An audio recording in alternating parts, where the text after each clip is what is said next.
All right, welcome back to another episode of Podcast That 2.0. I am Brian, your host. Thank you all for subscribing to this show and a podcaster's newsletter.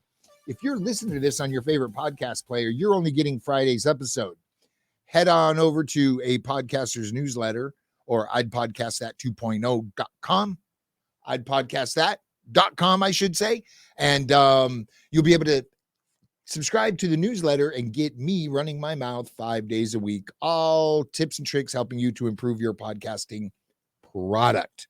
Today, we are talking about ways you can speed up your podcast production.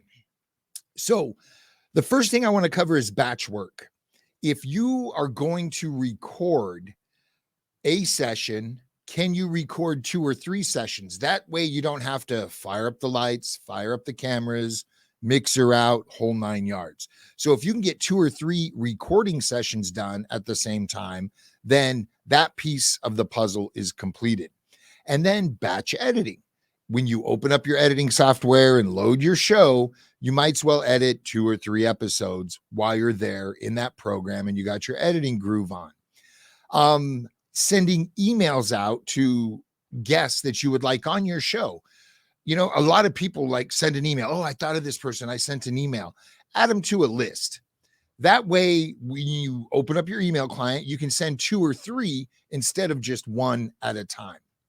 When you open up Photoshop or go to Canva to create your art, you might as well create 2 or 3 pieces of art while you're there. But this batch work is going to save you seconds upon seconds of time, multiple times throughout the day.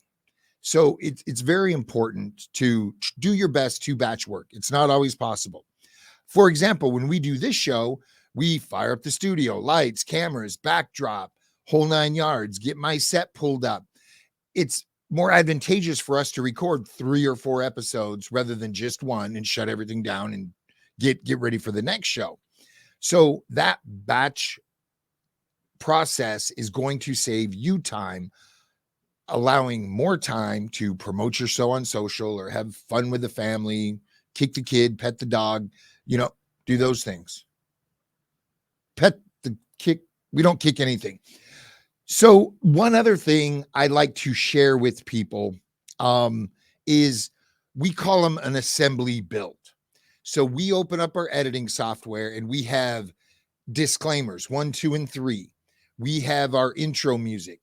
We have advertisers built in that are going to be baked in. We can just mute it if we don't need it. But now I copy that assembly build into that episode folder, and then I bring my tracks into that assembly build. And now my intro, my outro, everything's there. Then I can edit the audio down, line everything up, and I'm done. So that saves me from having to open up my editing software, bring my tracks in, find my music, bring it in, find the intro, find the outro. It's already done. And we're just creating a copy of that assembly build folder. That alone will save you minutes of time, usually. And not everybody thinks that way. But here at Sitch Radio, we do our best to come up with workflows that save time. Because the more time we can save, the more time can be spent on other projects or promoting shows on social, whatnot.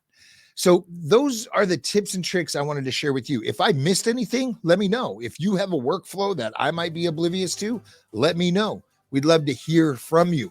You can comment on your favorite podcast player and or a podcaster's newsletter.